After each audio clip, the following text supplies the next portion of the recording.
If you look at all of Star Trek ever since this like Paramount Plus reboot, every single one of them has been a McGirl Boss show, right? Where all the ladies just trump the men in every single way. This is, of course, very apparent in Star Trek Discovery, where they have a woman named Michael, which is really odd by itself, leading the way and just being better than everybody else as a Mary Sue. I always found it funny that there's a woman named Michael with the Michelle Obama meme that's out there, but that's another story. Of course, we have Lower Decks, where, of course, another strong female black woman is better than everybody else. And she's got her mother, who's like another strong female black woman who's better than everybody else. And the entire show just revolves around incompetent males fumbling over themselves while they just beat everybody else. Now, Picard, you would think, is about Picard and how great Picard is. But Picard, actually, I've only watched season 1 myself. But it was a feeble old man who's like barely able to get out there. And he's surrounded by a team of strong female leads who are just better than everybody else, with Seven of Nine, with her lesbian lover, who's kind of a minority and way better than everybody else, and with like these android lady who's just like even better than everybody else and faster and stronger than everybody else. That's exactly what Star Trek has become on every single level at this point. And so it's no surprise that, everybody's been hailing this last season, this season 3, as it's not woke. They finally saved Star Trek. And Ethan Van Sciver points out something very interesting about how that's not the case. Now, the ending is actually pretty crazy, and it's pretty woke if you look into it. Let's get into the news in just a second. My name is John Delarose. I'm a #1 best-selling author and award-winning comic creator, and this is my Stars Entwined on Amazon. Now, this is a novel series, and I basically kind of like did my own Trekish type of universe where there's a war between humans and aliens.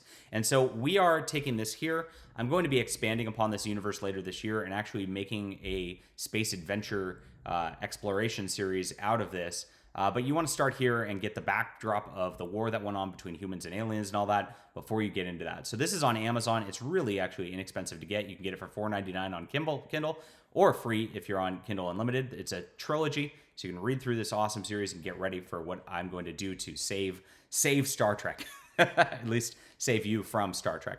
Great stuff. Books are better than TV as it is. It's good for your mind, my friend. So check it out. My Amazon page is in the description below, along with all my other books. Thank you for being there. So here's what Ethan Van Sciver said about the series finale, which I've done some research and confirmed is actually the case. It says, so after all this Picard isn't woke crap, the series ends with Picard retiring, so gone as an old man, white male Captain Liam Shaw being killed, Picard's son being subordinated to Seven of Nine with her new WOC lesbian, woman of color, that is, first Captain Sydney LaForge. Yay. And I always found it weird. I'm just going to do an aside that Seven of Nine went for the whole lesbian thing as it was, because Seven was with Harry Kim kind of flirting for a bit, and of course ended up with Chakotay at the end of the series, so it really never made sense that she went there to begin with. But, everybody has to have a change and transition these days in these types of shows to be woke to begin with. So the whole premise starts as woke with that character before you even get into the story, which is obnoxious. The future is female, after all. You got played. Doomcock will accept your apologies now. Hail Lord Doomcock. Doomcock, of course, has been one of the few YouTubers actually talking out against Picard during this whole season. And here it is. Yellow Flash took exception to this. And Yellow Flash is a good friend of the channel, of course. He says, you don't even watch Star Trek. And he says, how it started versus how it's going. And there's the future being female. Of course, this is where it goes on every single time that they do this kind of thing.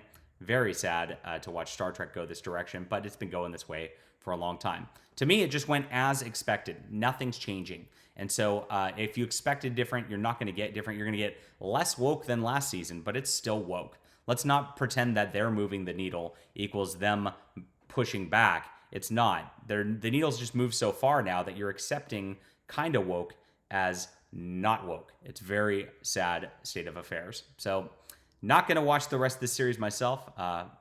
Seems like crap from Paramount Plus as usual. Leave a comment down below with what you think about this. Hit that like and subscribe button. Of course, check out my alternative to Star Trek, The Stars Entwined, on Amazon today.